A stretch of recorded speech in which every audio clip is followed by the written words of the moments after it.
ada satu tempat itu ada sesajen, ada makanannya di situ.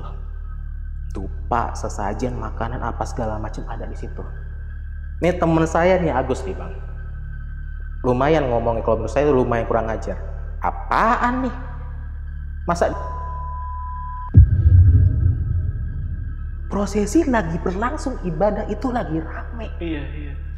Terus dipegang begini bang, makanannya, uang yang ada di situ diambil bang. Nggak lama balik badan, berapa kali jalan itu muntah, tapi isinya keluarnya. Ih.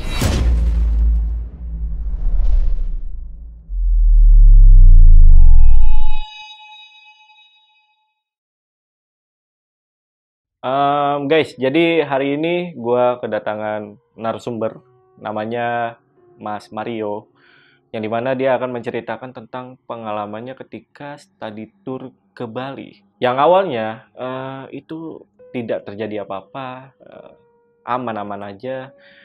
Tapi semuanya menjadi malapetaka ketika berawal dari salah satu temannya Mas Mario ini seperti sompral di tempat ibadah yang ada di Bali. Sehingga sisa perjalanan mereka pun menjadi teror dan malapetaka, bahkan sampai pulang ke Jakarta. Nah, gimana cerita lengkapnya? Mari kita bahas di Saksi Misteri by Lentar Malam.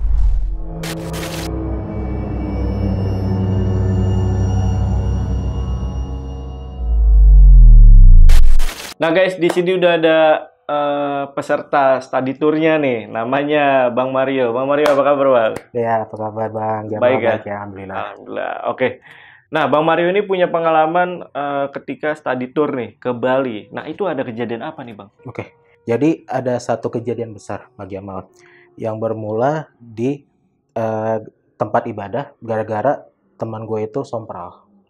Tempat ibadah orang Bali? Iya, Dia sompral di situ? sompral di situ, kurang ajar di situ. Oke, ini kan salah satu kejadiannya itu tadi kita sempat ngobrol adalah kesurupan. Ini baru salah satu kejadian ya. Iya, Dan kesurupannya ini sampai efeknya itu sampai sekarang gitu. sampai sekarang detik ini Betul. tahun 2024 teman gue. Oke, itu kenapa tuh Bang? Efeknya gimana tuh? Jadi efeknya itu sampai sekarang itu suka bengong.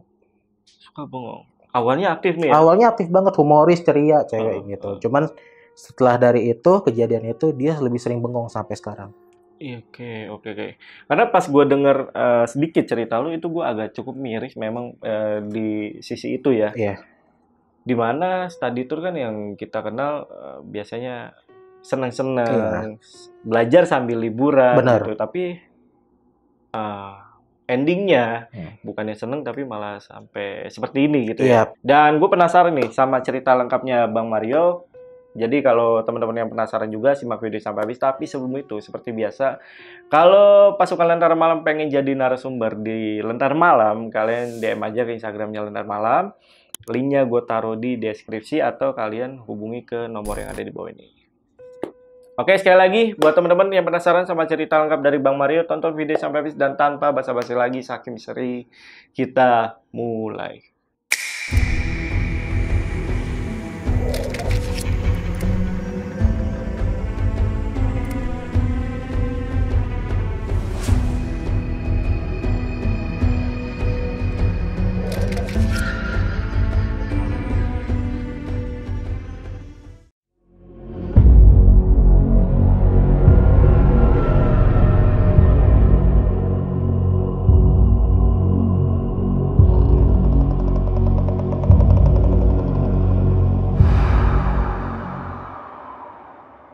Jadi ini kejadiannya itu pada tahun 2010.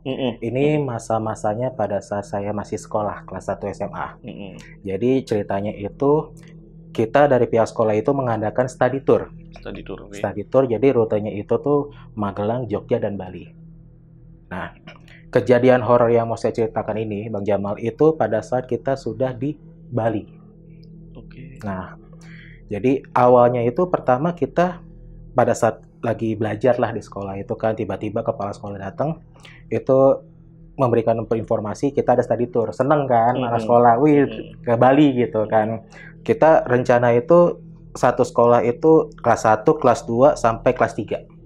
Itu hampir satu sekolah lah. Oke. Total berapa itu, Mas? Sorry. Itu total 200 orang lebih, Mas. 200 orang 200 orang lebih, 250 nyampe kali itu. Karena kan kelas 3-nya ikut juga. Busnya tuh sampai berapa tuh? Itu busnya itu bisa sampai ada kali 30 ke lebih. Oke. Nah, terus kemudian, nah kita berangkat itu sekitar sebelum subuh. Nah, kita berangkat itu, nah saya kan SMA di kita berangkat itu di daerah itu sebelum subuh itu paling sekitar jam 4 lah. Ya. Jadi posisi masjid masih ngaji lah waktu itu. Kita jalan. Terus ya suasana seru tuh di dalam bis nyanyi-nyanyi gitu kan. Terus kemudian kita sampai di daerah Magelang waktu itu. Nah, di Magelang ya rutinitas seperti biasa, kita namanya study tour ya, tempat belajar sambil berlibur itu kita datang berkunjung ke area pembuatan batik. Pembuatan batik, cara bikin batik gimana sih, kan ada cetakannya seperti itu. Lalu kemudian kita jalan-jalan lagi ke tempat pasar oleh-oleh di Magelang. Oleh-oleh di Magelang itu apa aja sih biasa dijual, souvenirnya seperti itu. Nah, itu 1 hari di Magelang. Nah, kita nyampe Magelang itu tuh sekitar jam 10 pagi. Nah, jadi hari keduanya itu baru kita jalan. Hari pertama kita istirahat full 1 hari, hari keduanya kita baru ke tempat tenun batik lah, seperti itu. Lalu kemudian selesai dari Magelang, hari kedua itu kita lanjut lagi ke Candi Borobudur. Nah, jadi Candi Borobudur ini sebenarnya saya sudah mengalami sedikit. Jadi saya mengalami secara langsung. Jadi pada saat ke Candi Borobudur ada satu mitos, Bang Jamal. Jadi ada satu patung candi di mana kalau kita bisa pegang tangan kita nyampe ke patung itu, keinginan kita terkabul. Teman-teman saya nyoba semua tuh. Aduh, rebutan kan. Oh, gue mau. Semuanya gitu kan. Saya di belakang. Saya nggak mau ikut-ikut beginian karena menurut saya tahayul gitu kan. Saya takut musyrik pada saat itu. Nah, kemudian saya nggak tahu siapa, ibu-ibu tiba-tiba lewat dari samping kiri saya, samping kanan saya. Itu nggak kayak ibu-ibu biasa, karena dia pakai baju adat Jawa kayak ala-ala batik atau apa, kebaya gitu, Mas. Dia manggilnya gini, "Le, yuk coba." Saya madep kanan, saya lihat, coba apa, Bu? Coba, ayo pegang, Le. Nggak, Bu, takut, saya bilang gitu. Nggak apa-apa, yuk, sama ibu yuk, Le, gitu. Mbok coba dulu, gitu loh. Terus ya udah, setelah teman-teman saya udah puas, bergantian. Itu kondisi ramai, Mas. Banyak turis, wisatawan, segala macam tuh ramai di candi itu. Saya coba. Pada saat saya tangan masuk, harapan saya, pikiran saya nggak ada apa-apa. Udahlah, masukin aja tangan saya biasa. Masuk. Pada saat saya masukin tangan ke dalam patung atau candi itu, kena, Mas. Jadi kayak saya megang patung begini. Ada. Nah, tapi di sini yang bikin saya agak sedikit, bukan sedikit, malah takut, terus bener-bener merinding banget. Tapi saya nggak berani cerita sama teman-teman saya. Jadi pada saat dipegang begini, jadi kayak tangannya begini, saya dipegang gini, ada yang tangan saya diginiin, Bang. Tangan saya gini, itu saya nggak bisa lepas. Saya begini nggak bisa lepas. Begini nih. Kayak ada yang nahan. Terus ibunya tiba-tiba yang tadi ngomong sama saya di awal, megang tulang punggung saya begini. Le, yuk sebut maunya apa? Saya bingung maunya apa gitu kan, karena saya nggak punya apa-apa yang istilahnya keinginan yang pengen saya mau dapetin gitu kan. Cuman setelah saya pikir-pikir lagi, saya waktu pas mau berangkat itu kan uang saya hilang. Uang saya hilang 100.000. Jadi 100.000 itu uang saya hilang karena nyelip di kantong. Saya pas mau jajan mungkin jatuh. Ya Allah, harapan gue cuma satu. Gue pengen duit gue 100.000 tuh balik. Gue lapar, pengen makan. Saya cuma mau gitu doang. Udah itu. Terus pas udah gitu, tangan saya ini yang tadinya diginin, Mas, itu udah. Jadi kayak udah nggak dipegang lagi, dilepas. Udah, saya tarik pelan-pelan dong. Bismillahirrahmanirrahim, saya lepas. Setelah saya lepas keluar dari candi kecil itu, ibu-ibunya nggak ada. Saya nengok ke belakang itu nggak ada. Yang ada orang bule semua, Bang.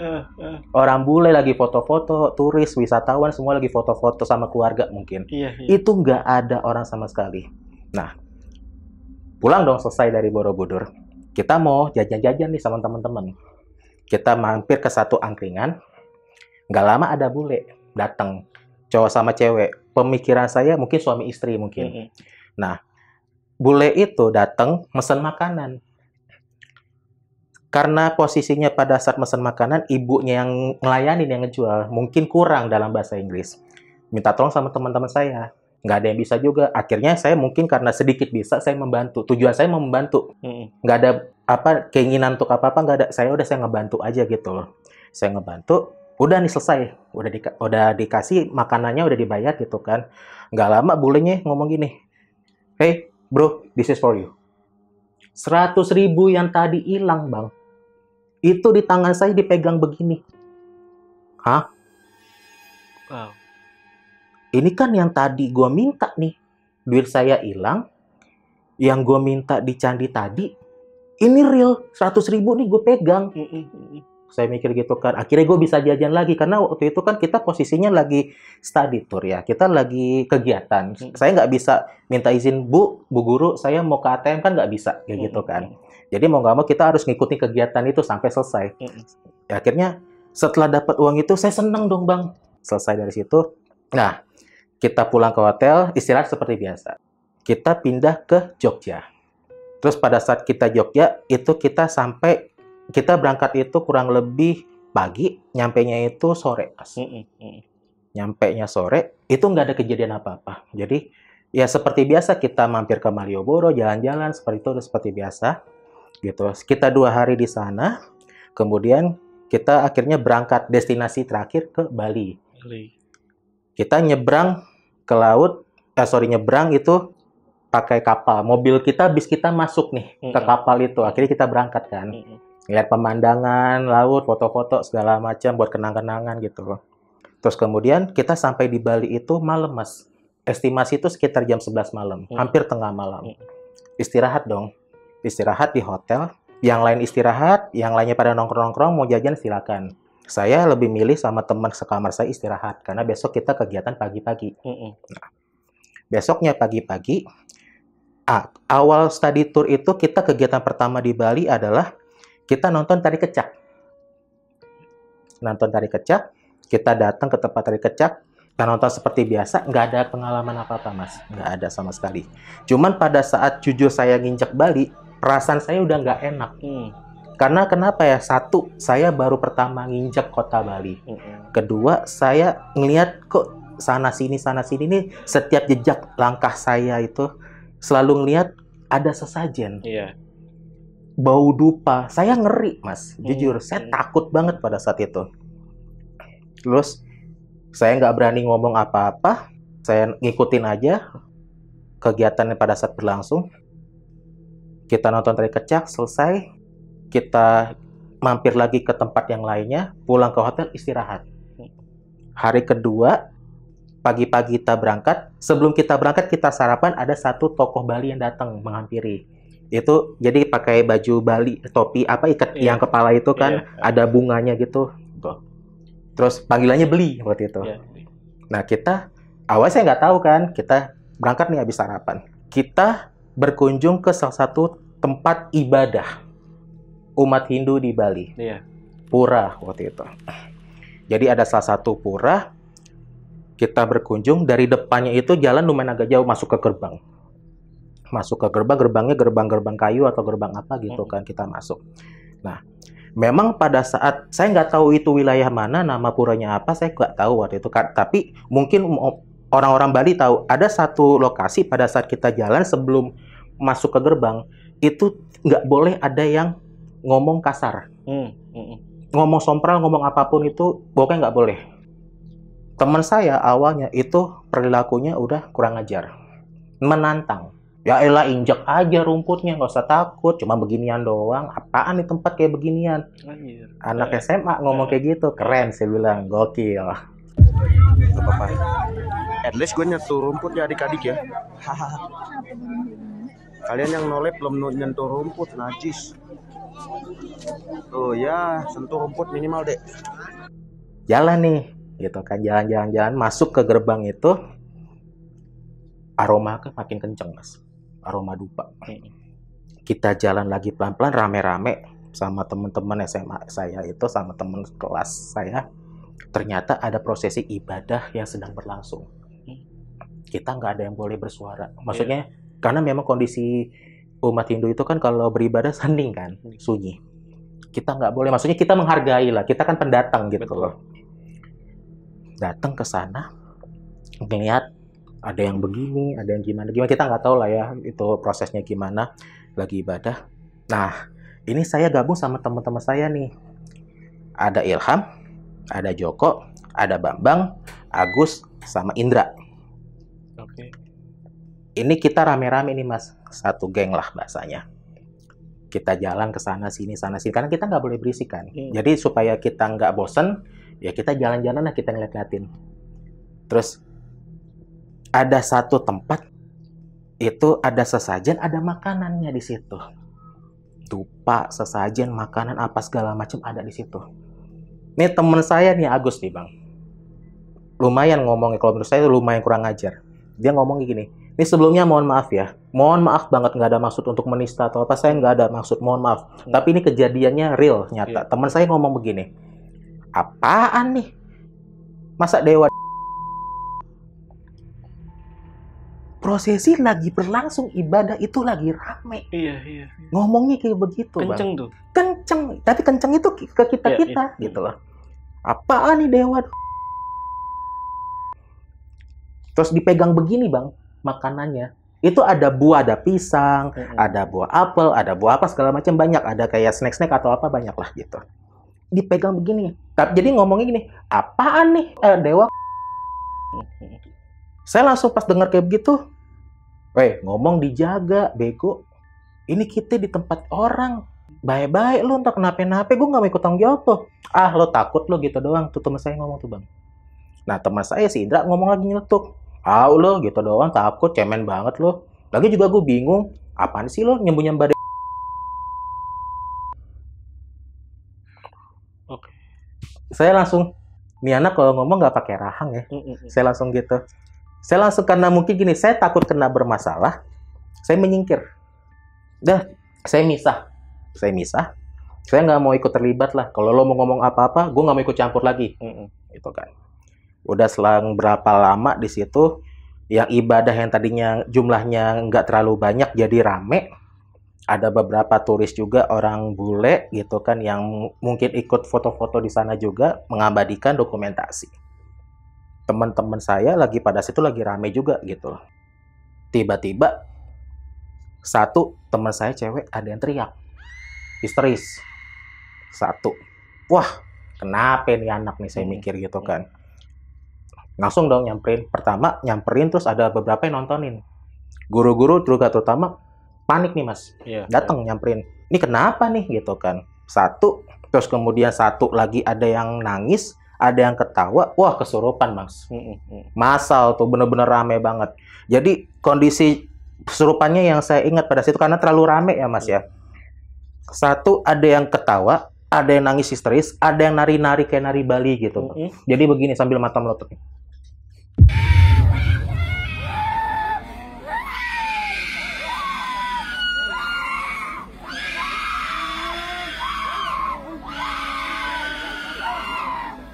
Terus temen saya yang cowok ini cupu mas, cupu banget, istilahnya.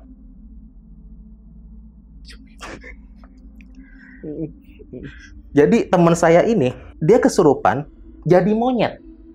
Celananya itu dari depan sampai ke belakang sobek. Dia tuh ngerangkak-ngerangkak begitu loh, kayak monyet. Lari-lari, naik ke apa kayak balkon atau apa, naik.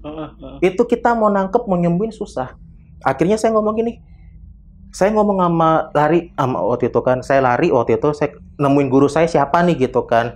Pak, coba cari ustadz atau siapa kek gitu loh, yang bisa nyembuhin. Tapi kondisinya pada saat itu, kita nih lagi di Bali bang. Maaf, yang istilahnya untuk umat muslim nih, kondisinya kita ini ada di tempat ibadah. Tempat ibadah Hindu. Susah bang, jujur. Akhirnya ada satu tokoh agama yang jujur terima kasih banget pak. Kalau bapak ngeliat muka saya masih ingat, terima kasih banget pak. Yang bantu menyembuhkan segitu banyak orang itu disembuhin. Gitu, yang ngebantu ngelepasin itu.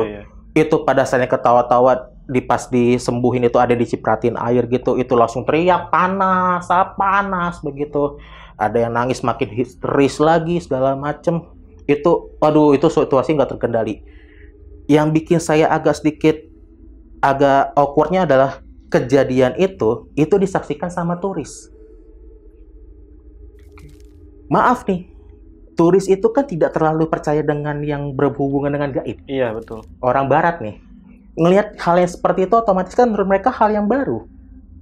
Saya khawatirnya adalah kejadian tersebut itu bisa dijadikan momentum mereka untuk difotokan.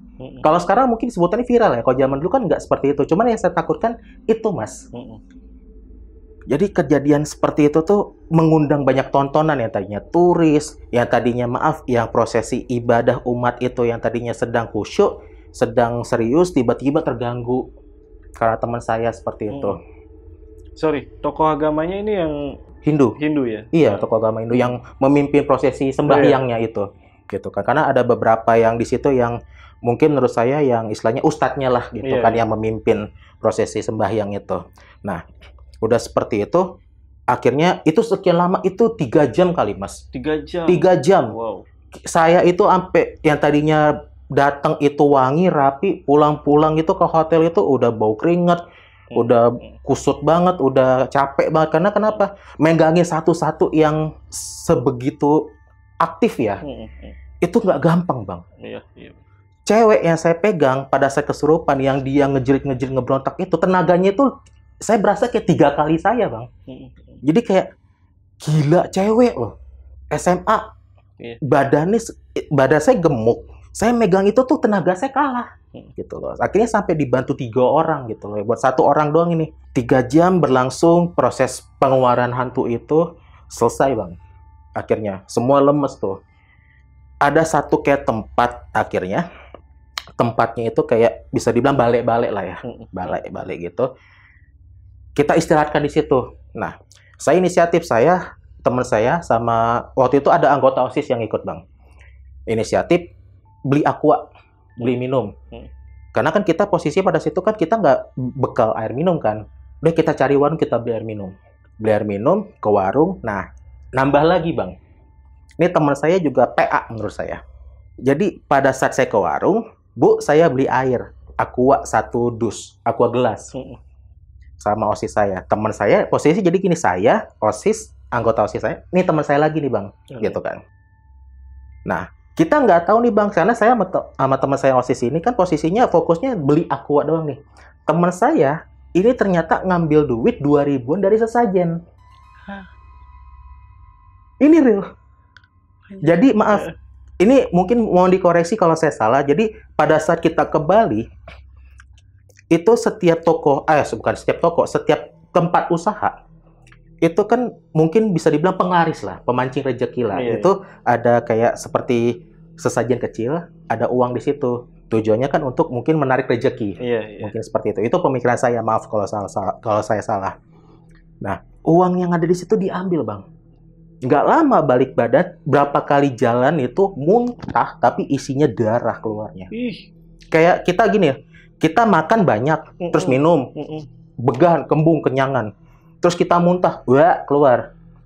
Nah, keluarnya itu bukan makanan, tapi darah. Bener-bener darah. Banyak itu ya? Banyak, Bang.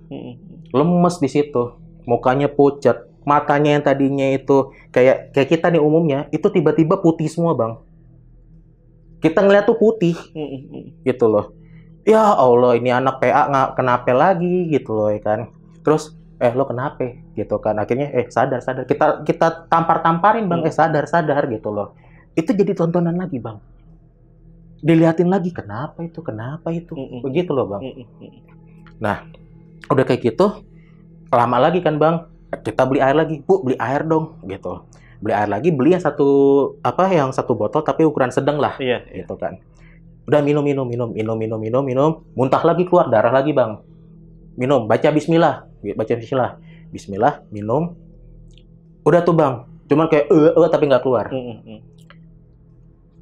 Ibu-ibu yang di belakang ngomong sambil ketawa. Dek, mau sembuh nggak temennya? Itu uangnya taruh dulu di situ. Bangsa. Kita malu bang, Iya, iya. diceletukin kayak begitu loh. Hah? Pas saya dengar gitu, uang apa bu? Itu kan tapi saya naruh uang di situ 2.000, terus tiba-tiba nggak ada. Sebelum ada ade di sini nggak ada yang datang, cuman ade doang. Saya ya secara akal sehat saya nggak ada yang datang, terus saya datang hilang, ya pasti kita dong bang. Ternyata pas teman saya udah enakan, teman saya bang. Saya langsung udah geleng-geleng kepala aja. Teman saya yang anggota OSIS udah nafsu bang, udah kayak ya mungkin mohon maaf ya, mungkin udah mau mukul kali karena kan kita mewakili sekolah, kok lo bisa nyolong, walaupun 2.000 tapi tetap nyolong loh gitu loh. Terus dampaknya sampai muntah darah kayak gitu. Akhirnya ya udah kita taruh uangnya, saya minta sama teman saya sini balikin duitnya, saya naruh. Saya sampai begini-gini, saya minta maaf bu, saya mewakili, saya minta maaf karena teman saya kan fokus buat ngebantu teman saya nih, gitu kan, biar agak enakan gitu, karena kita jalan bang ke dalam lagi buat nganter air itu kan. Bu saya minta maaf bu, saya minta maaf teman saya gitu. Saya hampir mau nangis bang karena istilahnya ngewakilin teman saya kan, kita pendatang bang dari Jakarta gitu loh. Kita minta maaf bu, minta maaf. Ibunya mungkin dengan ya apa ya, nadanya pelan. Lain kali jangan kayak gitu ya Le, gitu. Di sini beda sama Jakarta. Dia bisa langsung nyeletuk padahal kita nggak ngomong kita dari Jakarta. Di sini beda sama Jakarta. Ya mungkin karena bahasa kita atau muka kita mungkin bisa ditebak kali ya, gitu kan. Kita udah selesai itu balik lagi lah bang ke tempat pura tadi. Kita buka minumannya itu, kita kasih ke teman-teman kita. Udah minum, udah istirahat, udah enakan. Itu prosesi dari yang penyembuhan sampai akhirnya bisa pulang gitu, itu ada 5 jam bang. Penyembuhan kan 3 jam. Udah selesai itu kan dia kan butuh istirahat. Istirahat itu total hampir 5 jam bang. Balik lagi ke bis. Kita nggak kemana-mana bang, langsung pulang karena kondisinya udah nggak bagus nih buat diterusin. Kita pulang, kita istirahat. Nah, di malam yang sama bang, teman-teman saya ini kan posisinya lagi nongkrong keluar, mungkin nyari minimarket atau tempat jajanan. Saya kan nggak mau terlalu yang ikut lagi karena kejadian tadi siang. Dah, gue nggak mau ikut campur lagi dah. Gue mau sendiri aja biar aman. Saya duduk di depan. Jadi di kamar hotel kita itu menginap. Kan kita nginep hotelnya itu di hotel kayak kelas bintang 1 atau melati gitu lah bang. Jadi yang gedung kecil gitu lah. Bukan yang gedung tingkat gitu. Jadi gedung kecil gitu. Kita duduk di depan hotel itu. Saya sama teman saya nih bang. Gitu. Jadi saya duduk, ngobrol, ngerokok. Terus teman saya cabut duluan, mungkin dia nyari makan, saya sendirian bengong. Dari belakang itu bang, atap ini, jalan tapi nurun bang, melayang itu, tapi dia nurun gini, gitu loh.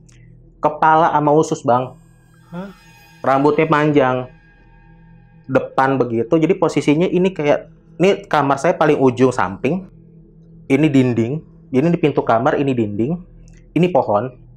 Jadi ini kayak space, kayak mungkin lantai tingkat gitu kan. Jadi pemandangan ke bawah. Ini pala bang, usus atau apalah segala macam, saya nggak tahu. Awalnya saya nggak tahu. Setelah saya tahu, mungkin tahun berjalan gitu kan, sampai umur saya segini, leak. Itu yang saya sebut leak. Jalan, jadi terbangnya itu tuh begini bang, nurun gini. Berhenti depan saya persis gitu. Dia ngadep kanan, ngadep kiri begini. Saya diam-diam langsung masuk ke kamar. Kok ini rokok nggak mati bang? Saya masuk ke dalam langsung pelan-pelan. Pemikiran saya, nih kayaknya mau nyantet orang. Awalnya kayaknya mau nyantet nih. Karena kan zaman dulu saya cuma mikir dukun santet sama dukun yang buat yang apa namanya bikin cewek jatuh cinta lah. Apa sih namanya, pelet ya bang, pelet. Saya takutnya, wah ini kayaknya dukun kiriman nih, mau ngiseng nih. Kita masuk pelan-pelan. Saya masuk kamar, tutup pintu. Saya hidup dari kamar. Untungnya saya udah masuk ke kamar bang. Jadi setelah dia madep kanan, madep kiri begini, terus dia tiba-tiba dari madep kiri begini bang, dia langsung ke belakang begitu. Ngeliat madep kamar gini, terus udah ngadep kiri lagi, jalan lagi bang. Jalannya tuh kayak la gitu lah. Itu jam kayaknya itu lewat dari tengah malam, itu kayaknya jam 1:30 deh. Jam 1:30 itu. Jam 1 atau 1:30 malam. Itu saya lagi duduk bengong sambil ngerokok lah. Waktu itu ngerokok lu ya? Gue ngerokok bang waktu itu. SMA ya? SMA gue ngerokok bang. Anjay. Jadi Gila. lumayan ekstrim pada saat itu. Iya. Gue nggak tahu. Jadi gue baru taunya tuh pas ya udah gede lah umur sekarang Iya, lah iya. ternyata Toto Leak. Tapi- Lanjut nih bang. Ntar dulu. Hmm. Gue lagi ngebayangin, Hmm. untungnya lu nggak keliat ya sama dia ya? Kayaknya kalau gue nggak tahu ya, mungkin asumsi gue bang ya, pemikiran gue. Kalau dia ngeliat gue, mungkin gue kayaknya udah nggak bisa ketemu lo bang. Gue nggak bisa duduk sekarang di sini. Mungkin gue nggak bisa pulang ke Jakarta. Gue nggak tahu lah tuh, ya kan. Setelah itu gimana tuh? Besoknya atau abis itu gimana tuh? Oke, pada saat ini kan udah selesai nih bang Leak. Kita istirahat lah. Gue istirahat, masuk kamar lagi. Gue jujur lampu gue nyalain bang, karena gue takut. Gue takut, gue nggak mau ngeliatnya gitu-gituan. Gue nggak mau lampu mati, gue takut. Gue nyalain lampunya, gue selimutan. Gue tidur, besok pagi gue bangun. Itu tempat waktu itu kita kegiatannya adalah nonton tari barong. Nonton tari barong. Ini siang bolong ya bang. Jadi kita pada saat nonton tari barong itu kan ada kayak satu gerbang gitu. Jadi kita nih balkon penonton, ya kan. Ini kayak aula gitu. Ini kayak pagar begitu kan. Apa sih namanya, gerbang lah gitu kan. Ini kan yang toko-toko pemain ini kan keluar dari belakang situ kan. Iya.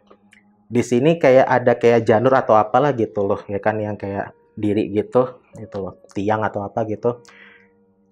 Ada cewek berdiri di atas genteng situ bang, gue ngeliat langsung siang-siang. Jadi dia diri, rambutnya hitam, baju putih, terus dia kayak sebelah kiri gitu loh. Gue diambil begini-gini. Gue kan takut buat ngomong ya bang ya. Gue takutnya dia nyadar gue ngeliat dia mau nyamperin gue. Itu yang gue takut, itu pemikiran gue. Jadi gue fokus ke tari barongnya. Nah gitu kan. Tari itu lumayan lama bang. Lumayan lama itu. Ada kali sekitar 20 menitan. Dia begini-gini bang, ambil diri nih. Gitu loh. Udah selesai itu nonton, pas gue cek udah nggak ada. Lanjut kita jalan-jalan lagi, kegiatan lagi. Sampai kita jam 5 sore, kita pulang ke hotel bang.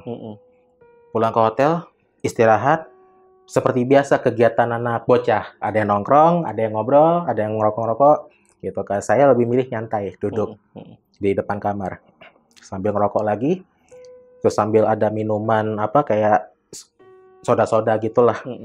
Nggak lama, teman saya teriak, namanya Sinta. Itu sekitar jam 7-an. Karena posisinya saya bisa tahu jam 7 karena itu setelah azan maghrib lah. Keluar kamar, posisi yang terdekat saya nyamperin, dia meluk saya. Mungkin karena dia histeris apa, ekspresinya takut. Ngikut lah tuh, ada beberapa guru, ada beberapa teman juga, akhirnya nyamperin juga. Ternyata dia ngeliat sosok kunti di dekat kamar mandi. Kuntilanak lagi. Nah, kuntilanaknya itu, yang dia lihat, ada cewek, dia cuma bilang ada cewek, rambutnya kayak berantakan gitu, kayak lepek gitu loh bang, tapi bau amis. Dia meluk saya kencang banget. Terus ada temen satu lagi cewek saya, maksudnya nih udah nih lu amanin dulu dah, jangan ke gua, kan gua cowok nih, jangan meluk gua gitu. Nih lu udah peluk nih aja nih temen gua gitu. Jadi sama-sama cewek gitu kan. Saya masuk bang, saya ini kan tipe orang yang punya rasa penasaran tinggi, kepoan.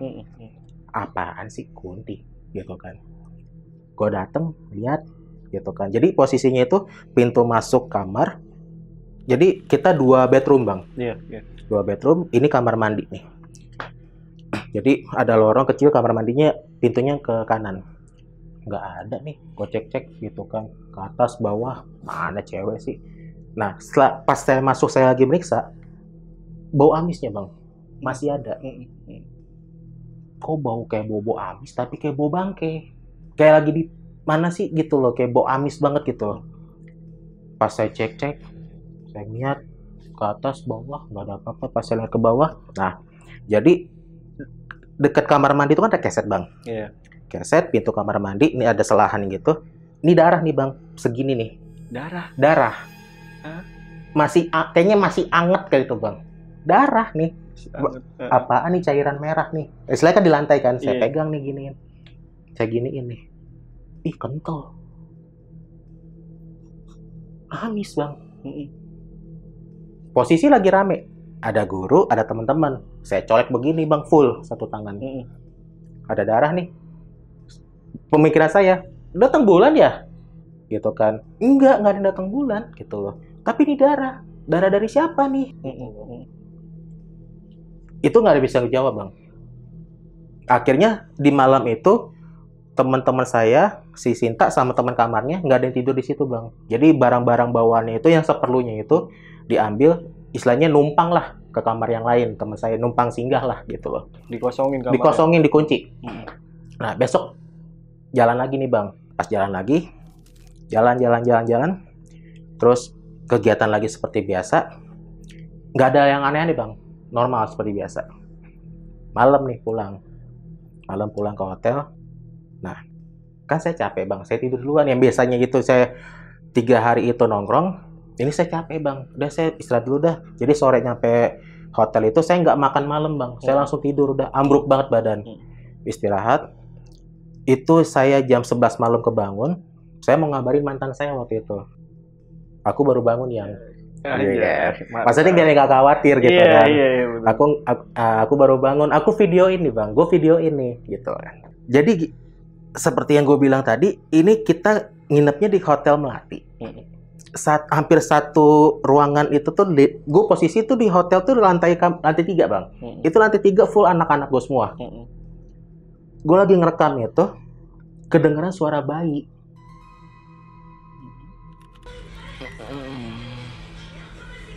Baru bangun tidur ya, sendirian.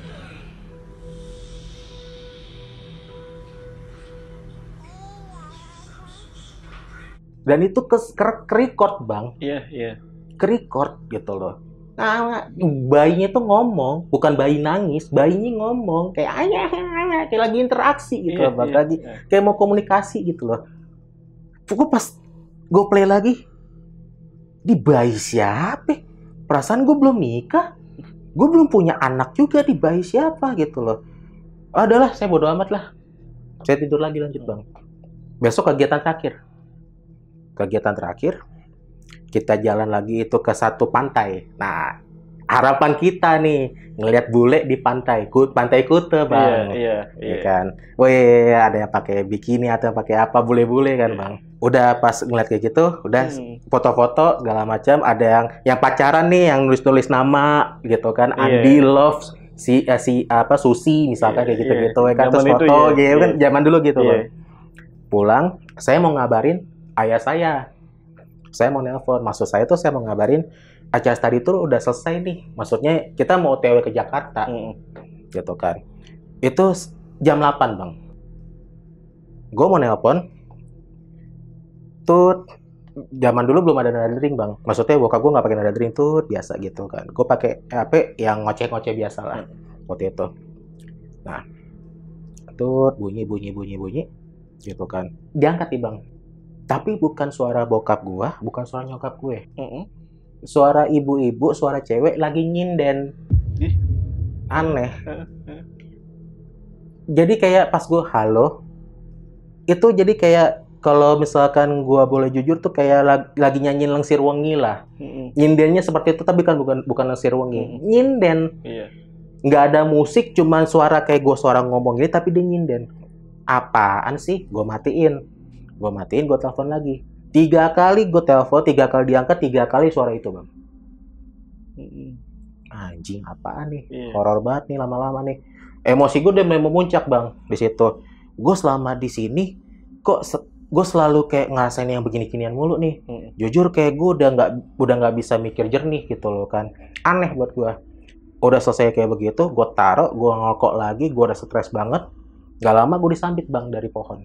Jadi ya seperti gue bilang, ini pintu hotel gue, ini dinding, ini ada pohon nih bang. Pohonnya lumayan tinggi, gede. Gue disambit kayak batu, tapi nggak ada batunya. Tepuk kena sini gue, tepuk kena muka gue. Berasa itu? Berasa, kayak kita nyambit orang aja bang, tapi batunya nggak ada. Berapa kali? Itu ada kali itu 5 sampai 6 kali. Lumayan, hampir 7 kali kali ada kali. Karena udah terlalu banyak banget. Iya. Batunya nggak ada sama sekali. Tapi kok sakit? Sakit banget berasanya, tepuk. Terus nggak lama dari situ ada yang bunyi. bangsat, gue kabur dah lama-lama, gue cabut deh dari sini deh. Itu posisi gue pakai celana pendek, gue masih pakai kaos biasa, udah gue nggak usah rapi-rapi, gue jalan deh. Gue jalan, gue nyari teman-teman gue kemana bang, maksudnya gue mau nimbrung gitu kan. Ternyata teman-teman gue lagi nongkrong di area kolam renang hotel. Itu udah jam berapa, sorry? Itu hampir jam 9 jam 10-an lah. Oh, jam 10 malam ya? Jam 10 malaman. Oke, lanjut. Jadi pada saat gue ke kolam renang, gue ngumpul sama anak-anak gue, gitar-gitaran lah terakhir. Kita nyanyiin lagu Gaby bang waktu itu, Tinggal Kenangan. Maksudnya kan mungkin momentum kita di sini kan kenangannya udah terlalu berharga kan, udah kita terus tinggalin lah gitu loh, bahasa anak-anak dulu zaman dulu lah gitu loh ya kan. Jadi ada temen gue satu yang punya BlackBerry, kita rekam suara bang, kita taruh nih di bawah. Kita itu lesehan, kita nyanyi-nyanyi gitu loh. Jauh kau pergi, sambil dihayatin, rekam. Panjang kan bang. Udah selesai nongkrong-nongkrong, kita play nih suaranya. Nyanyiannya bukan nyanyian yang Gaby yang kita nyanyiin pakai gitar tadi. Jalangkung jalang set di sini ada pesta. Bangsat. Gue anjing di situ. Gue sama anak-anak gue langsung kabur bang.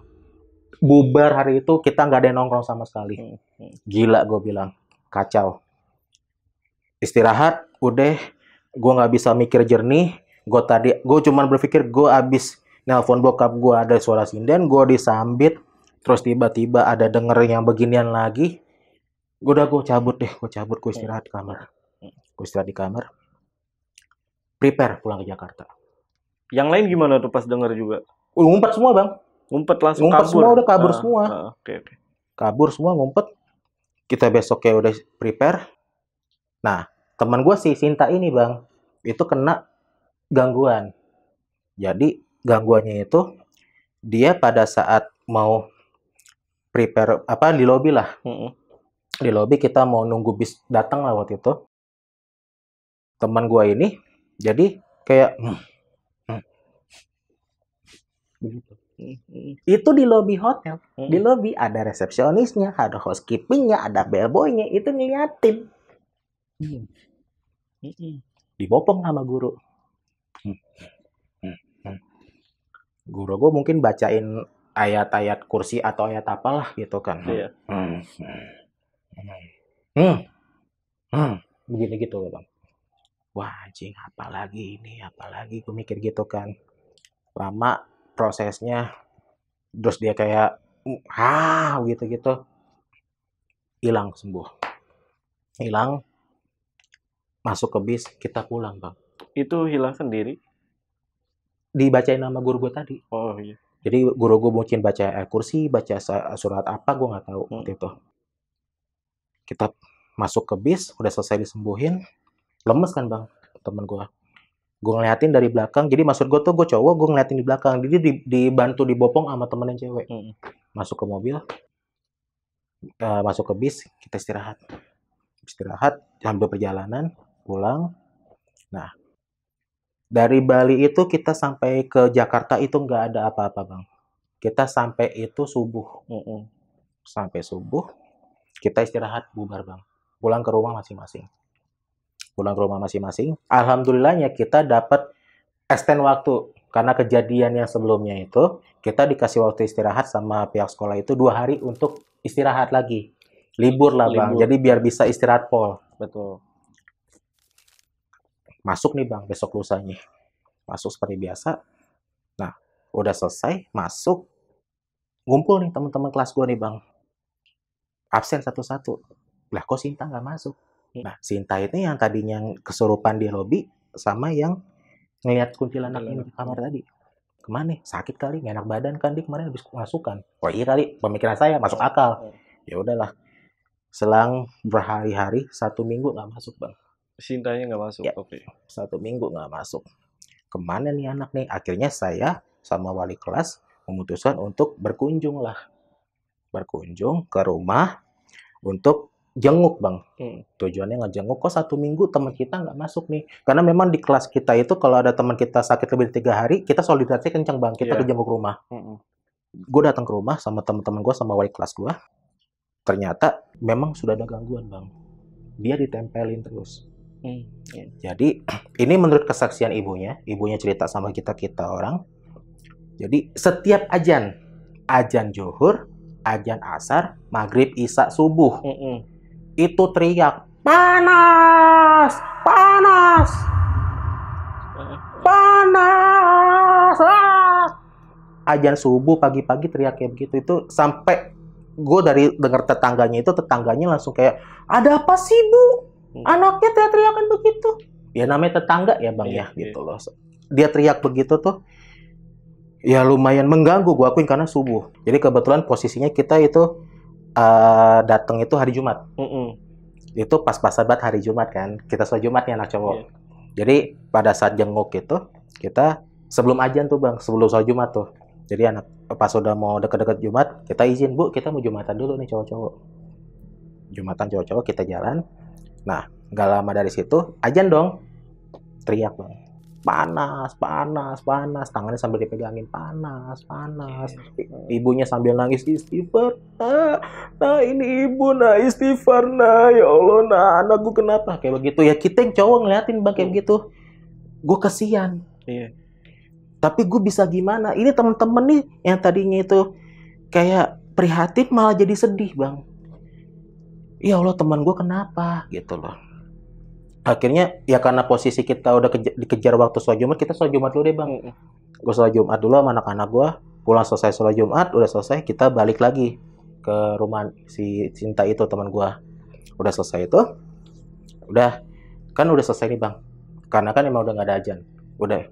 Jadi kondisinya pada saat udah selesai itu dia begini bang, tiduran.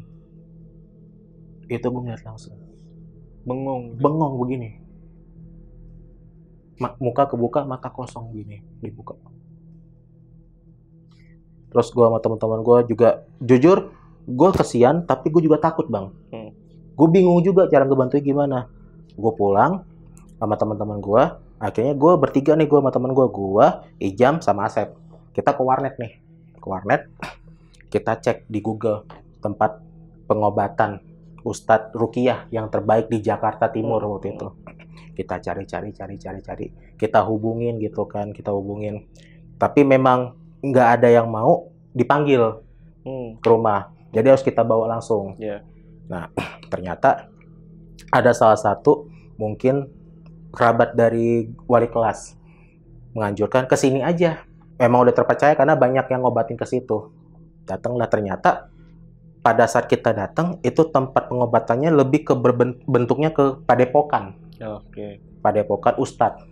Jadi pas kita datang, gua, Anissa, temen gua si Sinta, Ijam, terus ada beberapa teman-teman gue yang lain lagi, ibunya Sinta juga datang. Terus datang ke situ, konsultasi nih, ngobrol. Ustadz itu sama ibunya si Sinta, temen gue. Iya anak saya begini gini. Oh iya bu, ini dibuntutin kok, saya tahu niat gitu. Jadi posisinya jadi ustadznya itu melihat secara langsung. Jadi di Sinta ini dia begini bang. Jadi di atasnya ini, di atas pundaknya itu si Sinta itu dia begini nih. Apa sosoknya? Matanya merah gitu. Jadi kenapa kok diganggu anak saya gitu loh. Jadi memang satu makhluk ini memang dia ngikut dari Bali bang. Dia ngikut dari Bali ke Jakarta. Kemudian yang kedua yang paling membuat makhluk ini betah adalah teman saya ini lemah, gampang bengong. Gampang bengong, gampang kosong gitu loh. Akhirnya ngikut lah gitu loh. Nah, akhirnya yaudah kita persiapan. Ustadznya pakai sarung tangan. Nah akhirnya teman gue si Sinta itu pakai mukena. Pengobatannya pakai mukena gitu kan.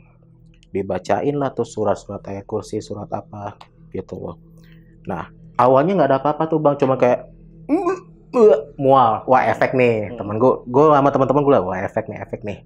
Gak lama setelah sekian lama itu diucapin pengobatan surat-suratnya gitu tuh, nggak lama teman gue itu si Sinta berdiri, terus lagi jadi kayak gaya-gaya pitung bang, nyilat, nantangin Ustadz itu.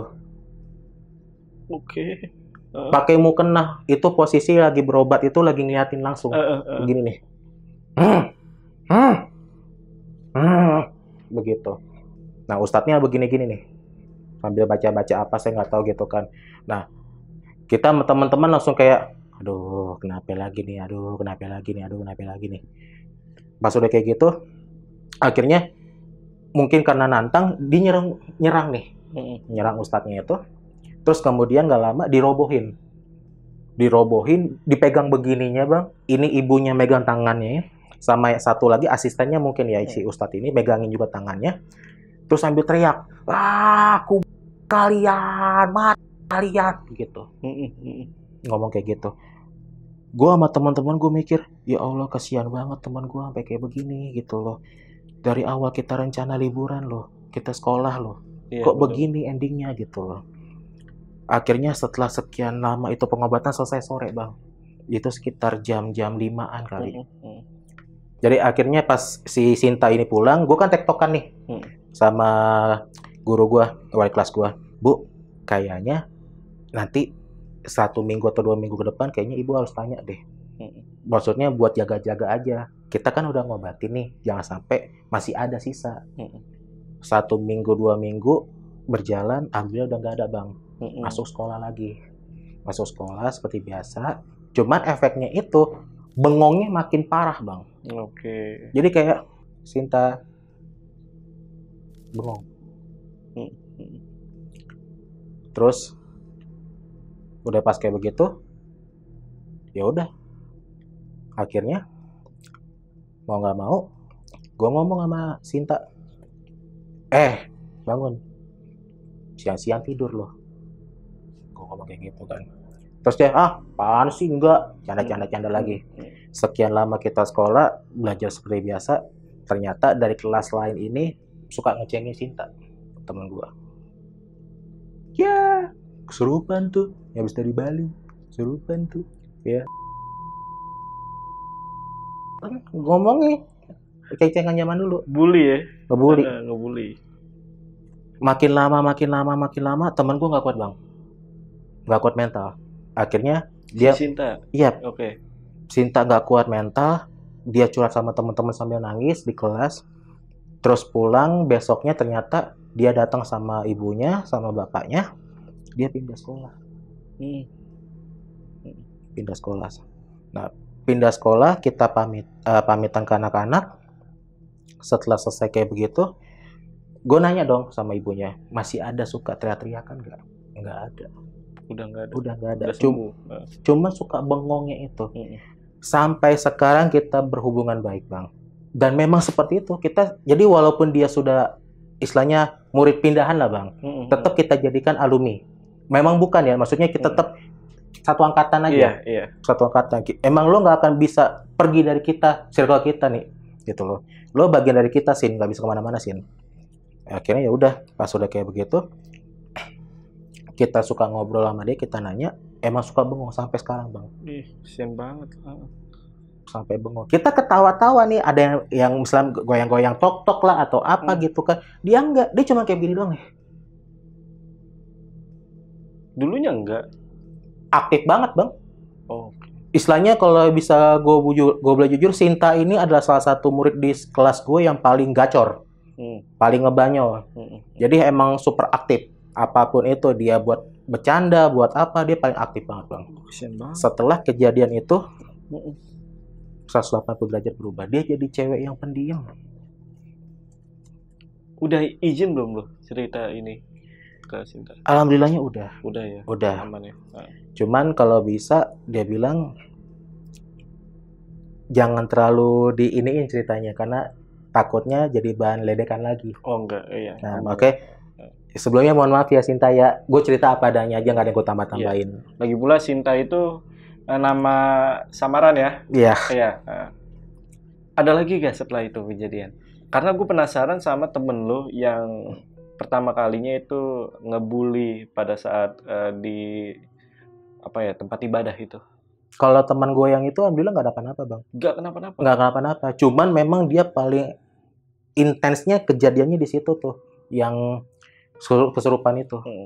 Jadi gue nggak tahu dia itu efeknya sampai Jakarta gimana. Cuman yang gue tahu nggak ada apa-apa. Mungkin menurut gue nih, mungkin Dia ngalamin, tapi dia nggak mau ngomong, takut. Siapa sih, Agus ya? Agus ya Agus sih yang paling Yang parah paling itu kan parah. pertama kan. Parah. Tapi dia nyesel gak?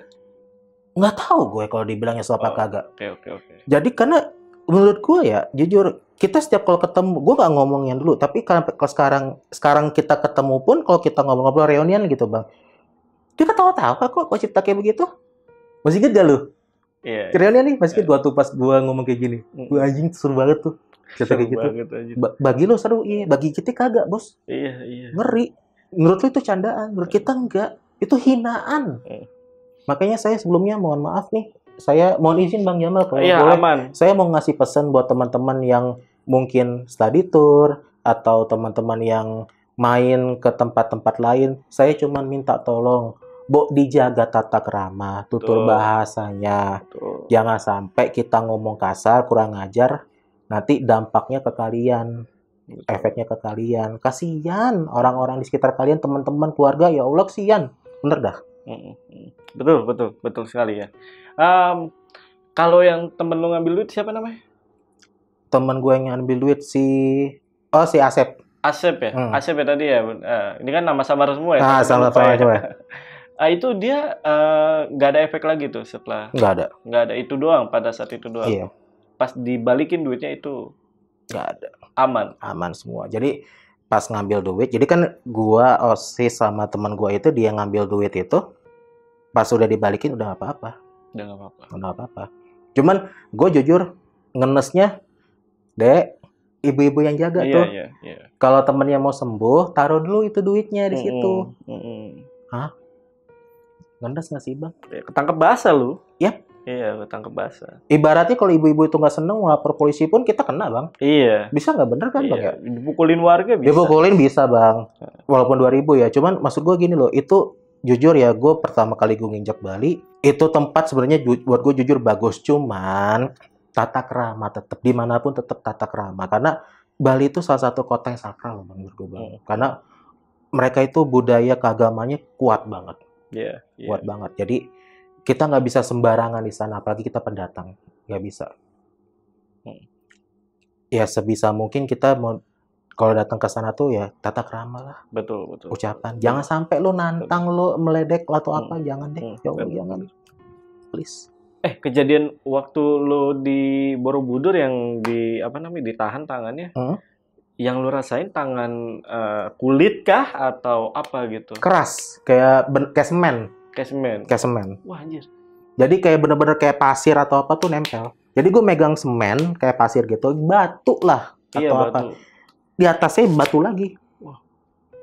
Gue ngebayangin berarti patungnya gerak gitu ya, nahan. Gue juga nggak tahu bang. Ngebayangin ya. Ngebayangin nih, gue nggak. Kayaknya ya kan dia nangkep tangan gue begini. Anjir. Terus ibu-ibunya yang di belakang ngomong, ayo Le, ngomong, sebut, ngomong.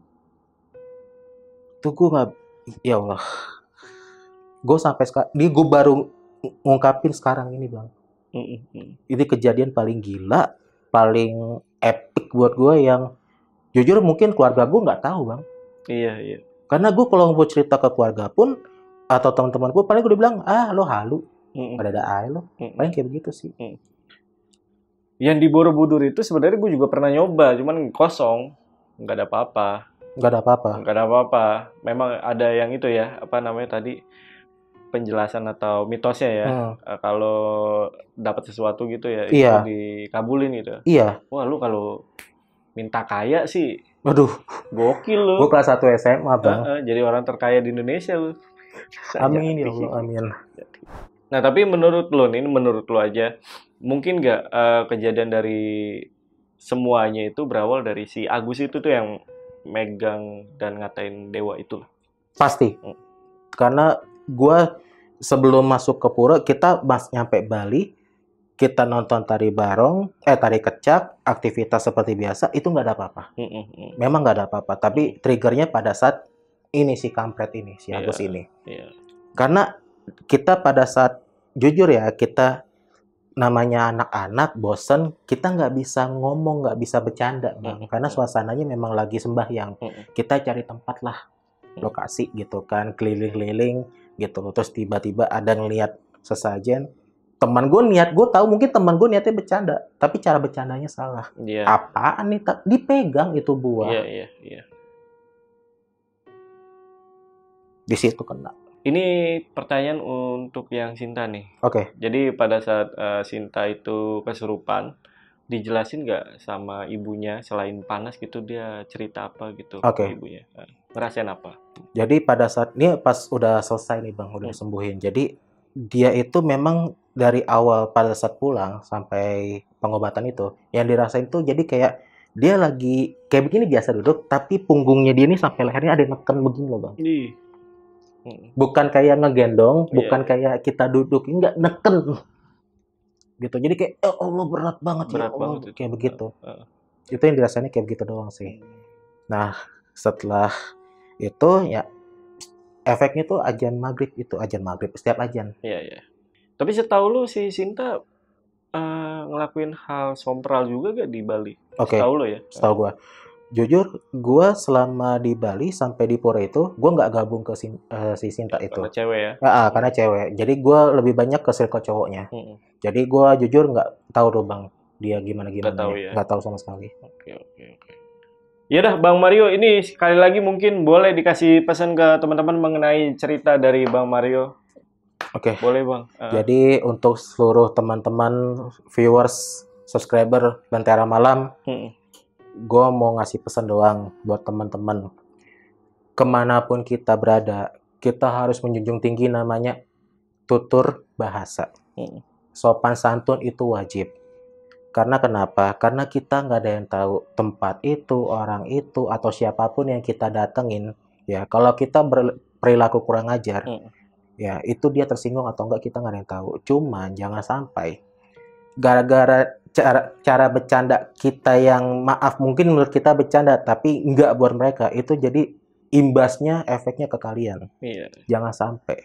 Cukup udah biar teman gue aja ngalamin pengalaman ini udah sangat cukup berharga banget buat gue mengajarkan kita semua arti dari namanya sopan santun, tata kerama, Bang Jamal. Betul sekali. Intinya dimanapun kalian berada atau kemanapun itu minimal hormati adat istiadat yang ada di sana ya. Hormati budaya. Oke, kalau gitu Bang Mario, terima kasih udah datang ke Lentera Malam. Iya. Gua akhiri video kali ini. Gue Jamal dari Lentera Malam dan Bang Mario izin pamit. Bye.